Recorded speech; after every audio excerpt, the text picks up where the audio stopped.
Daig ng taong kumikita lang ng 15,000 pesos at merong naitatabi ang taong kumikita ng 50,000 pesos pero walang naiipon. Karamihan sa mga taong nahihirapang mag-ipon at hindi makaalis sa kanilang utang ay kulang sa kaalaman kung paano i-manage ng maayos ang kanilang pera.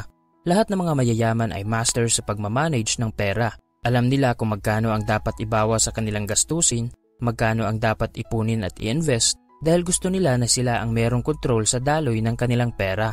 Totoo ang kasabihan na money can't buy happiness, pero mabibigyan ka naman nito ng proteksyon kung sakaling nagkaroon ka ng emergency. Kaya naman kung gusto mong maging in control sa daloy ng iyong pera at matutunan ang pagmamanage, ibabahagi ko sa iyo ngayon ang 6 na tips sa tamang paghawak ng pera.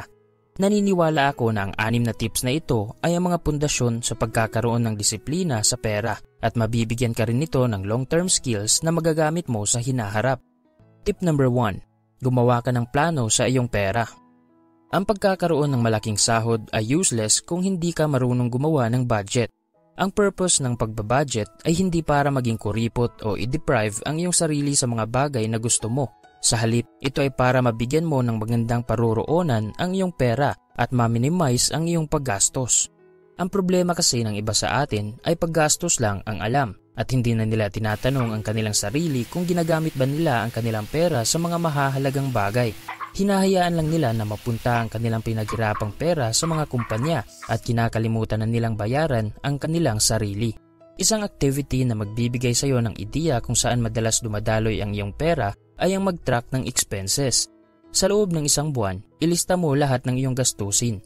Tapos tignan mo kung napupunta ba ito sa mga mahahalagang bagay o kailangan mo bang gumawa ng maliit na adjustment sa paggastos.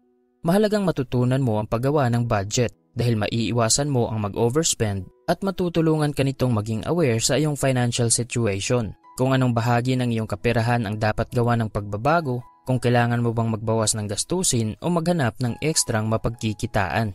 Kung gusto mong magkaroon ng financial security at peace of mind, kailangan mong gumawa ng maagang pagpaplano sa iyong pera at magkaroon ng lakas ng loob na mag-stick sa iyong plano. Dahil pera mo yan, ikaw ang bumabangon ng maaga, ikaw ang nagtatrabaho, at ikaw din dapat ang maging responsable sa paghawak nito. Tip number 2. Alisin mo ang iyong mga unnecessary expenses. Kung gumagastos ka ng hindi lagpas sa iyong income at ginagawa mong priority ang pag-iipon, paniguradong makakamit mo ang financial freedom. Malaking tulong ang naibibigay ng pagbabudget dahil mabibigyan ka nito ng awareness sa mga bagay na iyong pinaggagastusan at madali mo ring madidetermine kung alin sa iyong expenses ang dapat tanggalin. Lahat tayo ay alam ang kahulugan ng wants at needs, pero iilan lang sa atin ang merong alam sa pinagkaiba ng dalawa. Kaya sa huli, majority ng ating pera ay napupunta sa wants at naisasakripisyo na natin ang mga bagay na dapat ay pinagtuunan natin ng pansin. Ika nga ng sinabi ni Warren Buffett, "If you buy things you don't need, soon you will have to sell things you need." Para maiwasan mo ang ganitong pagkakamali, kailangan mong tignan ng mabuti ang iyong budget at alisin lahat ng iyong mga unnecessary expenses. Gaya na lang ng subscriptions na hindi mo nagagamit, madalas na pagkain sa labas, pag-o-online shopping, at iba pang mga gastusin na sumisira sa iyong budget. Sa halip na nasasayang mo ang iyong pera sa mga maliliit na bagay, subukan mong gawa ng adjustments ang iyong gastusin at ilipat ang pera na iyon sa iyong savings account. Sa ganyang paraan, nabibigyan mo ng disiplina ang iyong sarili sa paghawak ng pera, naging focus ka rin sa mga mahahalagang bagay at napapabilis mo ang pagdami ng iyong ipon. Tip number 3. Mag-ipon para sa emergency fund. Isa sa mga mahahalagang bagay na dapat mong matutunan at kailangan mong gawin ay ang paghandaan ang mga unexpected na pangyayari. Hindi natin alam kung kailan ang susunod na market crash, hanggang kailan ka tatagal sa iyong trabaho o kailan ka magkakaroon ng emergency.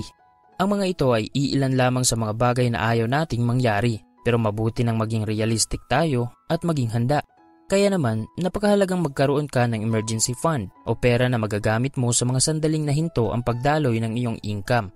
Simple lang ang ideya ng emergency fund. Ito ay pera na dapat mong maipon na ang katumbas ay ang iyong 6 months to 1 year na expenses.